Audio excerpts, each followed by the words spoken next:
Assalamualaikum warahmatullahi wabarakatuh. Halo Bapak Ibu tutorial tatap muka, baik yang dilaksanakan secara langsung, bertemu dengan mahasiswa di suatu tempat atau yang menggunakan media, biasa disebut tutorial webinar atau TUWEB melalui Microsoft Teams. Saya, Adi Sucianita dari Universitas Terbuka akan menyampaikan tentang Kit Tutorial. Dalam mempersiapkan tutorial, tentunya tutor harus merancang pelaksanaan tutorial dengan menyiapkan kit tutorial. Universitas Terbuka sudah menyiapkan file-file kit tutorial pada laman tutorial.ut.ac.id dengan menggunakan akun tutor masing-masing. User ID tutor, passwordnya 8 digit tanggal, bulan, dan tahun lahir tutor. Untuk Bapak Ibu yang mengambil kit tutorial, pada laman tersebut nama pengembang tidak boleh diubah menjadi nama Bapak Ibu sekalian. Namun, jika Bapak Ibu ingin mengembangkan sendiri juga boleh dan menggunakan nama Bapak Ibu sendiri. Saya mau share bagaimana cara mengembangkan kit tutorial dan kali ini mengenai rancangan aktivitas tutorial. Bapak Ibu, ini rancangan aktivitas tutorial.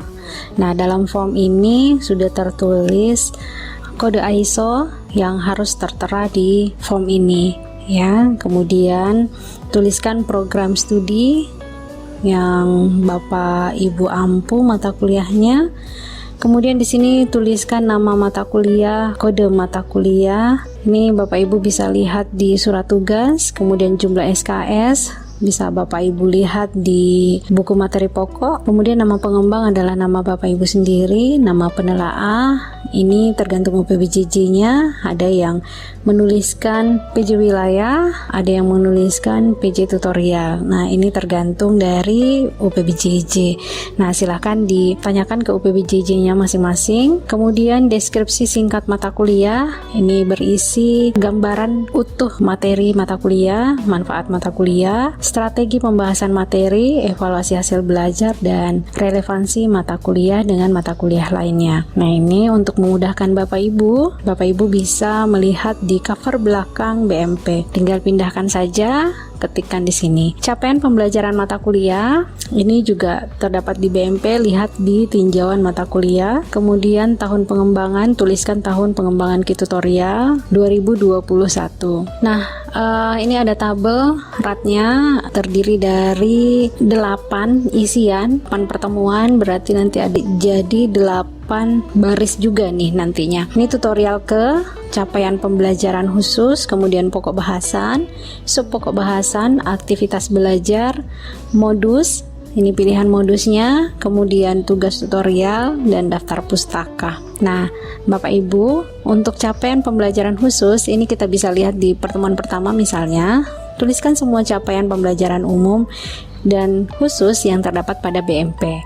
Lihat peta kompetensinya. Nah, Bapak Ibu bisa melihat di BMP, tuliskan semua capaian pembelajaran umumnya dan khususnya. Jadi ketika Bapak Ibu merancang untuk pertemuan pertama ini ada 3 modul, misalnya modul 1, 2, dan 3, Bapak Ibu harus menuliskan semua kompetensi yang harus dicapai di sini. Misalnya dari modul pertama, tuliskan 1, 2, 3, sampai 8 misalnya kompetensinya. Kemudian yang modul 2 tuliskan lagi, kemudian modul 3 misalnya. Nah, semuanya ini harus dimasukkan kompetensinya di sini. Kemudian di sini ada berilah tanda bintang pada capaian pembelajaran yang harus dipelajari dalam tutorial. Nah, ketika tidak diberi tanda bintang, berarti kompetensinya harus dicapai oleh mahasiswa di rumah, gitu, atau di luar kegiatan tutorial. Dan pada pertemuan pertama ini didahului dengan perkenalan dan pembahasan singkat cakupan BMP. Dan ada kesepakatan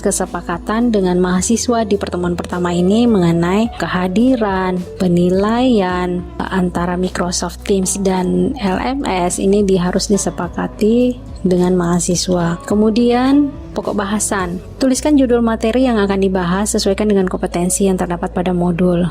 Nah, ini bisa Bapak Ibu tuliskan dengan judul modul yang ada di BMP. Misalnya tadi ada 3 modul yang kita masukkan, berarti tuliskan 3 judul modulnya ini di sini. Kemudian sub pokok bahasan, tuliskan judul sub materi yang akan dibahas sesuai dengan kompetensi dan pokok bahasan. Nah, ini bisa Bapak Ibu masukkan judul kegiatan belajar. Nah, kalau misalnya di dalam satu modul itu ada 3 kegiatan belajar, berarti tuliskan kegiatan belajarnya di sini. Kalau di sini ada 3 modul yang akan dibahas, berarti ada 9 kegiatan belajar yang harus masuk di dalam sini. Kemudian aktivitas belajar. Tuliskan kegiatan yang dilakukan oleh mahasiswa untuk mencapai capaian pembelajaran khususnya. Misalnya apa kegiatan yang dilakukan di sini? Misalnya diskusi. Tinggal Bapak Ibu masukkan atau tuliskan di sini diskusi. Kemudian modus. Nah, modusnya di sini cuma memberikan tanda centang atau contreng. Kalau misalnya TTM atau tuweb, di sini tinggal dikasih centang. Itu ya Bapak Ibu. Kemudian kalau misalnya ini untuk mata kuliah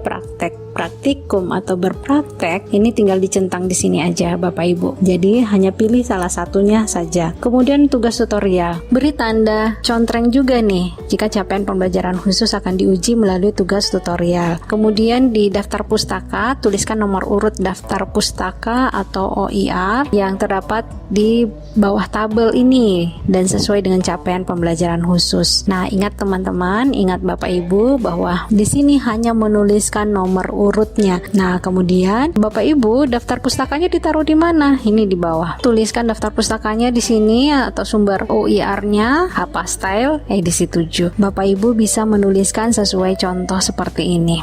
Begitu seterusnya Bapak Ibu, pertemuan kedua, kompetensi yang ada dalam modul di pendahuluan modul ya. Kemudian di sini untuk pokok bahasan adalah judul modulnya, sub pokok bahasan adalah judul kegiatan belajarnya. Nah, kemudian nanti untuk pertemuan ketiga ini ada tugas tutorial Bapak Ibu. Di sini dicantumkan tugas tutorialnya. Oke, Bapak Ibu, udah selesai untuk sharing mengenai rancangan aktivitas tutorial. Assalamualaikum warahmatullahi wabarakatuh.